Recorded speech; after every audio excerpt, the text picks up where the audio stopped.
ਤੇ ਹੁਣ ਸੜਕਾਂ ਤੇ ਲੱਗ ਗਏ ਨੇ ਏਸੀ ਕੈਬਨ। ਟ੍ਰੈਫਿਕ ਪੁਲਿਸ ਅਹਿਲਕਾਰਾਂ ਲਈ ਸੀਟੀਓ ਲਾਹੌਰ ਵੱਲੋਂ ਵੱਡਾ ਫੈਸਲਾ ਤੇ ਵੱਡਾ ਕੰਮ।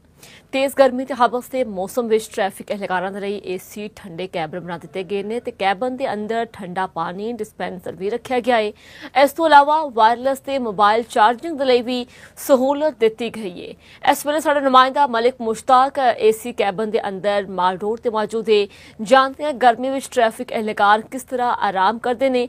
जी मलिक मुश्ताक दस्यो। जी बिल्कुल तुहानू दसदा जावां कि सीटीओ लाहौर की तरफों जिहड़ा ऐलान किया गया सी वो पूरा हो गया। तो इस वेले मैं एसी केबन के अंदर मौजूद हाँ। जिहड़े एसी केबन रोडां दे उत्ते लाण दा सीटीओ लाहौर ने वादा कीता सी ते ऐलान कीता सी, क्योंकि गर्मी ते हबस के मौसम दे विच ट्रैफिक पुलिस अहलकार 24 घंटे रज के ड्यूटी करते हैं। तो इन्हां दे सुकून वास्ते लाहौर दे विच 5 तो 6 जगह ते एसी केबन लगा दिते गए ने। दसना जी कितनी देर आराम कर सकता है जी? नहीं ये कोई लिमिट कोई नहीं।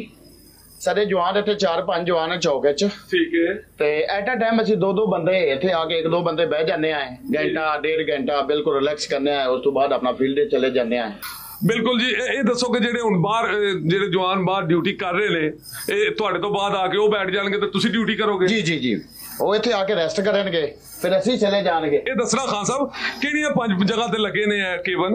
अभी लास्ट टाइम इलामा इकबाल एयरपोर्ट पे भी लगा है ये केबन है। वहाँ पे लाइसेंस की सहूलत है। अगर कोई बाहर जाता है एट अ टाइम उसके पास वो लाइसेंस का परमिट या कार्ड नहीं है। दस दिओ किथे लगी है? क्लब चौक है पीछे नहर वाले पुल ते, अफशां चौक है, मेडिकल चौक है, एयरपोर्ट लग गया है। इसी तरह स्टेप बाय स्टेप पूरे लाहौर च लगणगे। जी बिल्कुल। इन्हों का भी कहना कि अजे तो काम शुरू होया है। ये हर इशारे ते हर जगह ते सीटीओ लाहौर ने ऐलान किया होया कि ये केबल लाए जाएंगे। तो गर्मियों दे विच जिथे कि सड़दी लूह दी धुप होंदी है ते हबस होंदी है, तो उहदे बाद वो जिहड़े अहलकार सड़क दे उत्ते ड्यूटी करनगे, रोड दे उत्ते चौंका दे उत्ते, उस तो बाद उन्होंने कुछ देर लिए आराम करने वास्ते ये केबन जिहड़े ने बनाए गए ने। ते बहुत ही बड़ा ते बड़ा खूबसूरत इकदाम है सीटीओ साहब दा कि ट्रैफिक पुलिस अहलकार इहो ही कहंदे नजर आ रहे हैं कि शुक्रिया सीटीओ।